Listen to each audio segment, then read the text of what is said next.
Meg has just arrived in Granblue Fantasy vs. Rising, and there's just something about her that's incredibly jawsome. Meg is a rushdown character with plenty of options to dazzle her opponent with her agility. Let's move on before someone hammers my head. Strengths and weaknesses. At a meager -8 to -4, the punishment for having your 6/6H blocked is quite low for this character, especially since it grants crouching state, a combo extension, juggles the opponent, and allows an ult skill to link on counter hit. Really, there isn't much this button doesn't do. It's also fairly easy to hit it where it's considered safe, so don't slouch on it. Her 6/6L is nothing to scoff at either, both covering a fair bit of ground, and hers is one of the longer ones. She can usually link a spaced 6/6L into far H as well, giving her even more damage. Incredibly solid offensive options, a lunging special that goes into 4 options, a command jump that does the same, an air stall, a fast fall, plus frames out the wazoo, and even always plus heavy projectile regardless of spacing. However, this means that her light and medium projectiles are always -2. Please do keep that in mind when facing Meg. She's also above average in terms of speed for both running and walking, and has good jumps. Her cooldowns are very easy to cycle, and due to the length of command jump H follow-up animation, usually recharge during a period when the cooldowns aren't actively working against you. Her far H and close H are staunchly above and below average in various ways. As such, they're both a strength and a weakness. Her far H does not cover much ground. However, it is a whopping 8 frames startup, only 30 frames total. Her close heavy is of similar speed, but has 200 less damage than most close heavies. Close medium is also +0 on block, so make good use of that with Meg. Her fast fall is going to get you anywhere from -7 to +3, depending on how deep you hit it on block. It's quite tricky to make it plus, so you'll usually be using it to alter your jump arc and fool your opponent into a fishy anti-air that you can capitalize off of. It does grant hard knockdown on counter hit, so it's not terrible. Just don't ever use it as a punish, as it will not lead to combo. Her command jump is quite strong. L is gapless, -3, and has good combo and corner. It's also usually what you'll use mid-screen for non-H confirms. H is a hit grab, it grants an auto-timed safe jump. M is an interruptible, but +5 projectile. As you can see, there's a pretty solid RPS here that's definitely not beaten out by one single option the opponent can throw out on block.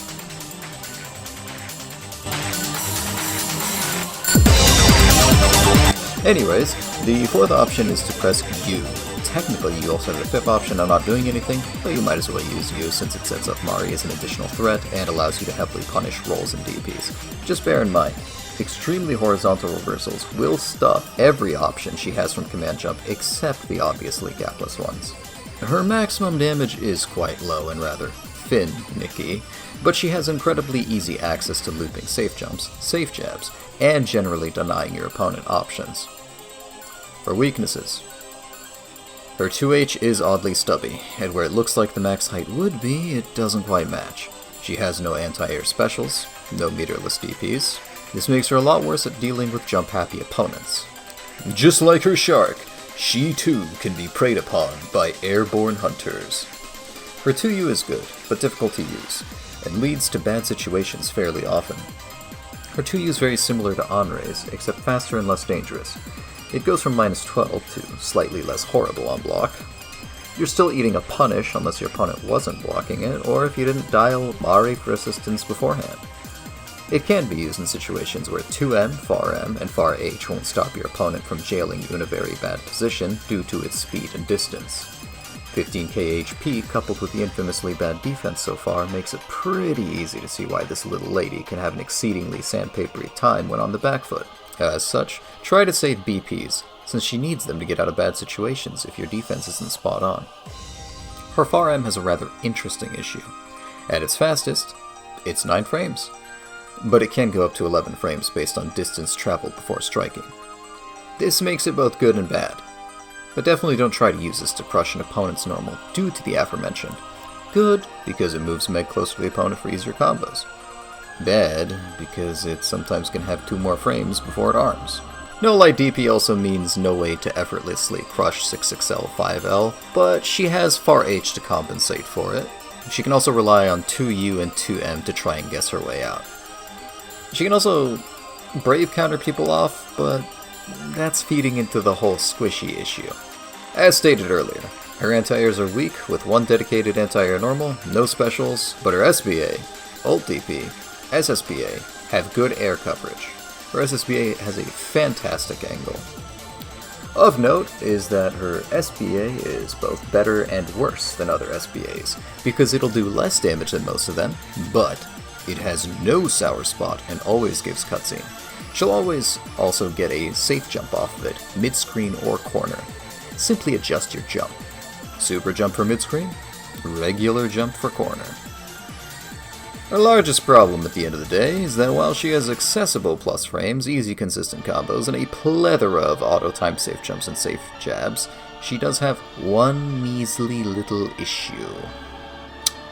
Meg has no mix. No overhead off of her command jump, oddly enough. No command grab either.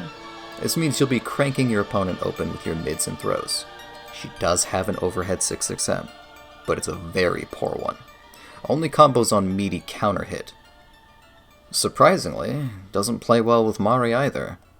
Her lack of a command grab means that if an opponent wises up to her antics and is on top of their game, she can genuinely struggle to crack the guard open, as she has very little to pressure the opponent with. However, she is insanely good at strike throw. She has all the plus frames she needs. It's just that she has to deal with system mechanics that prevent her from being a war criminal, like throw protection. God bless throw protection. Here are some combos and setups. I'll allow you the reprieve of not having to listen to me for a good while.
That about wraps it up.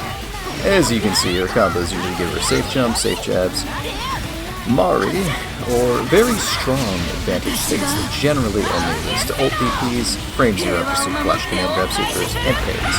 It can be quite difficult to peel her off once she's sunk her teeth into you. Perfect for those who don't like to think about what their opponent might be doing, or those who dislike interactions, as it eliminates one option out of their repertoire on your socially engineered wake-ups.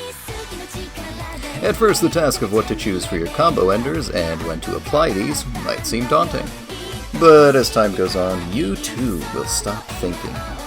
It'll become second nature to you, and you'll ascend to a higher plane of existence. Wait! Before you go, you'll need these. They'll help you get to your perfect form sooner. That's all for today. Thank you all for coming. You should watch Tojima Wants to Be a Kamen Rider.